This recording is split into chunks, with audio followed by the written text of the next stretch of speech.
Good morning. We're live. I think I could be all the way outside today. Maybe we'll go all the way outside. Right now, the tech is inside out of the sunbeam for another day of Bhagavad Gita Sadhana. Welcome, all of you, as we continue to discuss challenges to Samatvam. Samatvam being the overall theme for the year, meaning equanimity, but on a deeper level, learning how to be yourself no matter what the heck is going on around you, taking off those masks. And that's kind of the theme for today. A big challenge to Samatvam actually is progress. Progress in our relationships, where we need to take off the masks and be more vulnerable. Progress in our work, where a promotion might show us where we need to strengthen our skill set. Progress on the spiritual path, where maybe we're forced to come face to face with any hypocrisy we might be putting out regarding what we think should be done and what we actually are doing, or maybe even better, what we know needs to be done and what we're actually doing. Also, as we progress along the spiritual path, one of the things we realize is something that Krishna talks about quite a bit, which is that this is all an illusion. You can think of it as a true illusion, like a hologram or a video game that we're in, but the world, from a scientific point of view, is an illusion. What we see with our senses, we identify as the world, but it's not. Our senses are extremely limited. We don't see like bats see. We don't see into the infrared, we don't see into the ultraviolet, we don't see with our sonar, we don't see any of that, and other beings do. So our perspective of the world is extremely limited, and yet we buy into it, saying things such as, I'll believe it when I see it. Well, if you've ever had a cat that can sit and look at nothing for a long period of time, you go, there must be something there that I can't see, but somebody else can. There's also the illusion related to time. Actually, we live in the past slightly. By the time our brains and sensory organs process what's going on, it's not going on anymore. It's the next thing. When we start to realize this, and then the deeper layers of the illusion, like our dearly held beliefs, not only about the world, but about ourselves and who we are, it gets terrifying. In fact, the form of Shiva we'll be honoring today is Rudra. Rudra means the howler. And it is said that when we go through the stages of spiritual progress, especially when we hit a certain stage, and everything we thought we knew drops away, we howl. We howl in frustration. We howl in fear. We howl in despair, perhaps.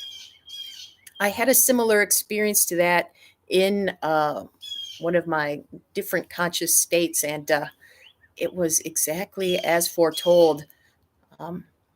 So for me, since I lucid dream, I was in a dream. I'm like, I'm dreaming. I'm going to wake up because I can usually wake myself up. And I woke myself up into another dream and went, holy crow, I'm dreaming again. I'm going to wake myself up. And I kept waking up into dream. And finally I realized, where's reality? And it really hit me like there is no substantial reality. And that was enough to make me actually howl in my dream. Hopefully not enough to disturb anybody in the house, but that's how it can feel. And Rudra is said to be a benefactor. It means we're going along the spiritual path. And in fact, some of the malas that you see people wear, especially around Shiva celebrations, are called Rudraksh malas, the tears of the howling form of Shiva. But it is terrifying. Spiritual progress, all kinds of progress, is both desired and terrifying. Look at what we've done with our world. We can fly places, right? On airplanes, I am terrified of flying. Don't like it at all. I know it works. I don't know how. My favorite explanation is God takes the airplane, picks it up, and puts it down somewhere. I'm going with that. To confront the whole reality of aerodynamics is like, oh, I have no idea. So today I invite you to contemplate perhaps where you're finding or encountering this deep don't even know what emotion to call it, but this deep feeling of unease, perhaps. And to use the syllable today, yes, there's a meditative syllable. Those of you who know Sanskrit, you probably know which of the two shs to use. And if you don't get in a howling over it, just which many yoga practitioners actually use regularly when they do the Shanti mantra. How does shh make you feel? When the howling approaches, can be a very useful little mantra. It is a mantra on its own. We say that to our babies, don't we, when they're howling? We can say that to the innocent infant that still lives within. All right. Let's see. We'll go into our balance pose.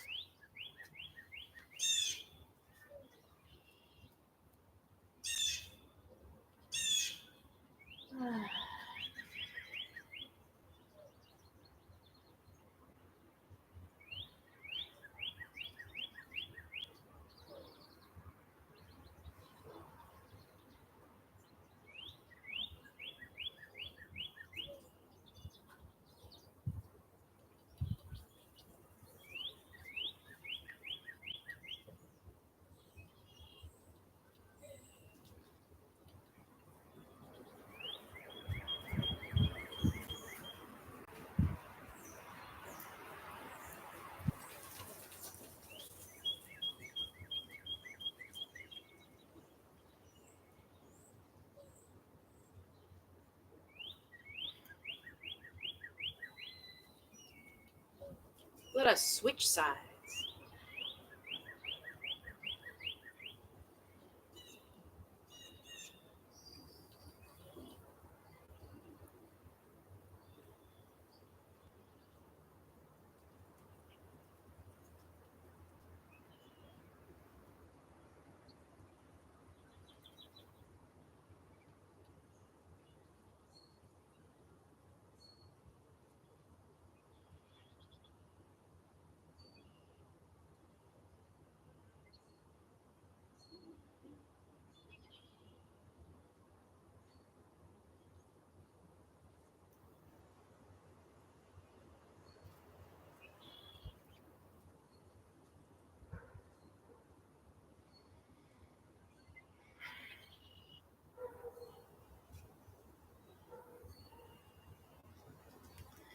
Very good.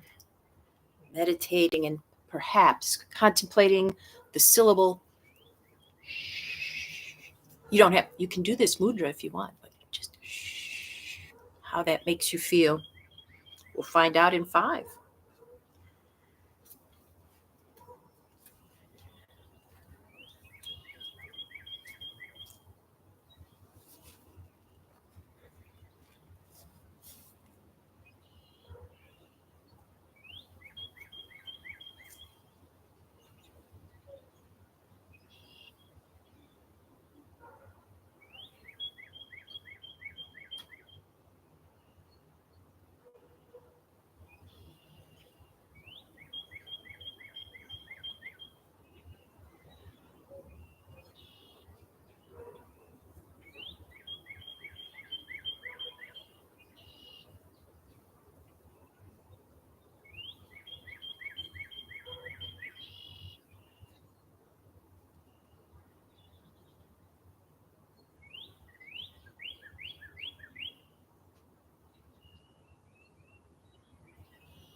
Welcome back.